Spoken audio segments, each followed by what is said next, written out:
My name is Vanessa Alconco-Reyes. I'm 29, and I'm the founder of a boutique event planning and hospitality consulting firm in Austin, Texas, one that quietly generated $1.8 million in revenue last year, mostly by negotiating venue contracts that most people never learn to read closely enough to understand what they're actually signing. Called a gold digger by my own future in-laws at my fiancé's rehearsal dinner in front of 40 guests. Over a dessert course I had personally selected and paid for, I sat there in a pale blue dress, smiled politely, and said absolutely nothing, because I already knew something none of them did yet. She's clearly only after Daniel's family name, his aunt had said, not quietly enough, 3 tables away. Because God knows she can't be keeping up with this lifestyle on her own. If you're watching this, comment where you're from and what time it is right now for you, and hit subscribe, because you need to see how this unfolds. Let me take you back to where this actually started. I met Daniel Reyes 3 years ago at an industry conference in Dallas, where he worked in commercial real estate acquisitions for his family's development company, Reyes Properties, a firm his grandfather founded and his father, Julian, now ran with an iron, image-conscious grip.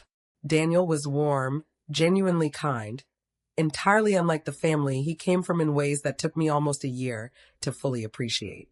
His mother, Patricia, made her disapproval of me clear almost immediately, in the particular way wealthy families sometimes do. Not through outright cruelty, but through 1,000 small, deniable slights. She'd ask at every gathering some version of, "And what exactly do you do again, dear?" despite my having explained my business in detail at least for separate times. The trigger event, the moment things actually snapped into place rather than merely simmering, came 8 months before the wedding, when Patricia and Julian informed Daniel and me, over a stiff dinner at their country club, that they expected me to sign a prenuptial agreement that included a clause requiring me to leave my little event business, as Patricia called it, once we had children, so the household runs properly, the way it always has in this family. I said no, firmly, calmly, at that same dinner table, with the smell of overcooked filet mignon still hanging in the air. Daniel, to his credit, backed me immediately, which only seemed to make his mother angrier. "Then perhaps you two should reconsider whether this marriage is even wise," Patricia said, setting down her wine glass with deliberate precision. I didn't cry. I remember feeling strangely calmer in that moment than I had in months of quietly enduring her comments, the specific relief of finally having the actual disagreement out in the open instead of buried under polite dinner conversation. I said simply, "I think it's very wise, actually. I'm just not signing that clause." Daniel didn't back down either, and for the first time, I watched his father go quiet, recalculating. Over the following months, I built what I needed to build, and I'll move through this part efficiently because the important thing isn't the tension, it's what I was doing underneath it. My firm landed a contract managing corporate event logistics for a hotel group expanding into 3 new Texas markets. A deal worth $420,000 in consulting fees alone over 18 months. I kept my own finances entirely separate from Daniel's family orbit, a habit I'd maintained since we started dating specifically, because I'd watched too many friends lose themselves financially inside families like his. And almost as an afterthought that would matter enormously later, I used my own industry relationships to personally negotiate and pay for the wedding rehearsal dinner venue myself, a beautiful restored hacienda outside Austin that Daniel's family assumed, without ever asking directly, his parents were covering.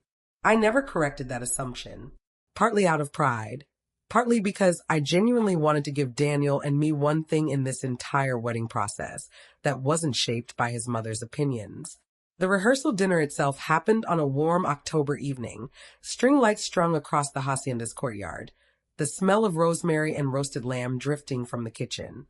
I was seated near the head table in a pale blue dress I'd chosen specifically because Patricia had once, months earlier, mentioned she found the color unflattering on darker skin tones. A comment I'd filed away with the same quiet precision I file away a difficult vendor contract. Patricia's sister, Daniel's Aunt Carol, made her comment 3 tables away, not quite quietly enough, clearly not caring whether I overheard. "She's clearly only after Daniel's family name," Carol said, to a small cluster of relatives, "because God knows she can't be keeping up with this lifestyle on her own." Patricia, seated close enough to have heard every word, said nothing to correct her, which told me everything I needed to know about where she actually stood. I felt my face go warm, the particular sting of being insulted in a room full of people pretending not to have heard it. But I didn't react. I smiled, excused myself briefly to the restroom, and gave myself exactly 90 seconds to feel the full weight of it before returning to the table entirely composed. The venue's events manager, a woman named Renata Ibarra, who I'd worked with professionally for years and had personally negotiated this exact booking with, approached the head table about 20 minutes later to check on the timeline for the toasts. She greeted me warmly, by name, the way you greet someone you've worked alongside for years. Vanessa, everything's running perfectly, exactly like your contract specified, she said, entirely naturally, with no idea of the conversational grenade she'd just dropped. Patricia's head turned sharply. Your contract? She repeated. Renata, still smiling, still oblivious to the tension she'd walked into, continued easily. Vanessa booked and paid for the entire venue 8 months ago. We don't usually get clients this organized. It's actually been a pleasure working with her directly. The table went quiet in the specific way a room goes quiet when everyone is recalculating a story they'd already decided was finished. Patricia's face did something I'd waited over a year to see. Genuine, unguarded surprise, quickly followed by the visible effort of trying to rearrange her expression into something less exposed. I didn't realize, Patricia said, carefully. You never asked, I said, calm my voice even. You assumed. I let you honestly, because I didn't think it mattered whose name was on the invoice. But since we're apparently discussing who's keeping up with whose lifestyle tonight, I thought you'd want accurate information. Carol, 3 tables away, had gone very quiet. You never asked, I said, calm my voice even. You assumed. I let you honestly, because I didn't think it mattered whose name was on the invoice. But since we're apparently discussing who's keeping up with whose lifestyle tonight, I thought you'd want accurate information. Carol, 3 tables away, had gone very quiet. Daniel, beside me, reached for my hand under the table, not to rescue me, I understood immediately, but simply to be present in the moment with me, which felt like exactly the right kind of support. Julian, Daniel's father, cleared his throat and, in a rare moment I hadn't anticipated, actually laughed, a short, surprised, almost admiring sound. Well, he said, that's the most interesting thing I've learned all evening. It wasn't quite an apology, but it was, I think, the closest thing to genuine respect he'd shown me in over a year of knowing him. Patricia didn't recover as gracefully. She excused herself shortly after, citing a headache, and the rest of the dinner continued with a noticeably different energy in the room. Quieter, more careful, the particular caution of people who've just watched a narrative they were comfortable with quietly fall apart. The wedding happened 6 weeks later, and Patricia, to her credit, never repeated the gold digger insinuation again, though our relationship remains, to this day, cautious rather than warm. Julian, surprisingly, has become something closer to an actual ally, occasionally referring business contacts my way, once telling Daniel, within my hearing, that he respected a woman who pays her own way and doesn't feel the need to announce it. I haven't fully forgiven Patricia for that rehearsal dinner comment, and I don't think I owe her that forgiveness on any particular timeline.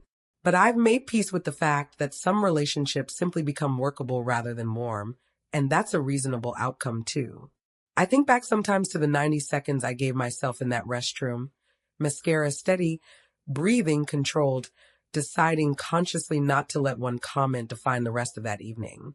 It's a small moment, but I think it's actually the center of this whole story, more than the reveal itself. The reveal was satisfying, but the decision to hold my composure before I even knew a reveal was coming, that was the part that actually mattered, because it meant I wasn't performing dignity for an audience. I already had it. Here's what I actually learned. Sitting in that pale blue dress and watching a venue manager's casual comment do more work than any argument I could have made myself. You don't need to defend your own worth loudly if the actual paper trail of your life already proves it quietly. People can call you whatever they want at a dinner table. They can't argue with an invoice with your own name on it. If this hit close to home, tell me in the comments about a time someone assumed the wrong story about you, right before the truth corrected it for you without you having to raise your voice. Subscribe if you want to see how these stories keep unfolding. Share it with someone who's ever been underestimated at their own table, and I'll see you in the next one.